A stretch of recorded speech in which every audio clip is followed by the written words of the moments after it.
Məni Şah-ı Hüseynə yetir ki xuda, gecələr görürəm hərəmin yuxuda.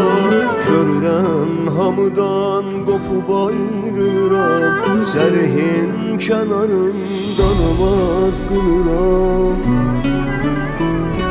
Oyanıb yuxudan deyirəm kin ola, elə bir gün ola, yuxu gerçək ola. Şərəminlə bitir mənim həsrətimi, qəbul et bu duamı, bu hacətimi.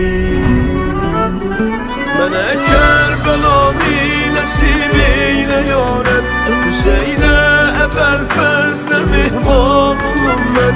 Desinlər ki bir qul gidir Şah-ı Zalim, bu eşqə, bu sevdaya qurban olum mən. Günü Kâbə etsin nəhayət, ziyarətdə tapsın səadət.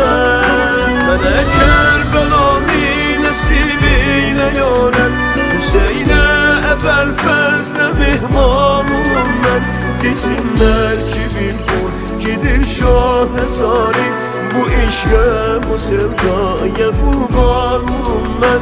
Günü Kâbə etsin nəhayət, ziyarətdə tapsın səadət.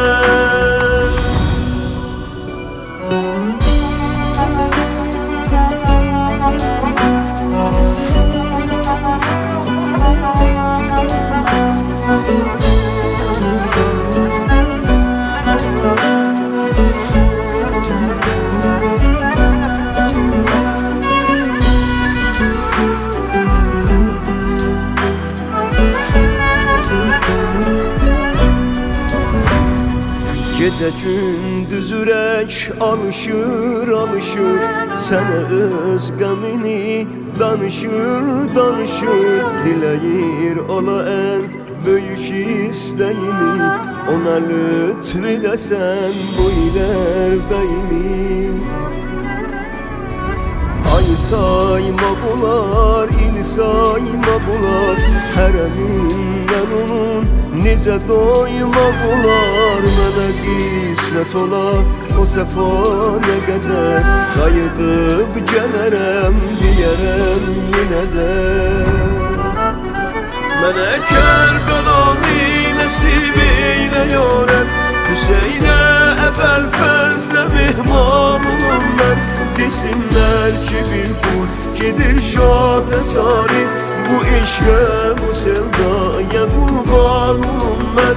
Günü Kâbə etsin nəhayət, ziyarətdə tapsın səadət. Mənə Kərbəlanı nəsib eylə ya Rəbb, Hüseynə əvvəl fəzlə mehman olum mən. Desinlər ki bir qul gedir Şah-ı Zalim, bu eşqə, bu sevdaya qurban olum mən. Günü Kâbə etsin nəhayət, ziyarətdə tapsın səadət.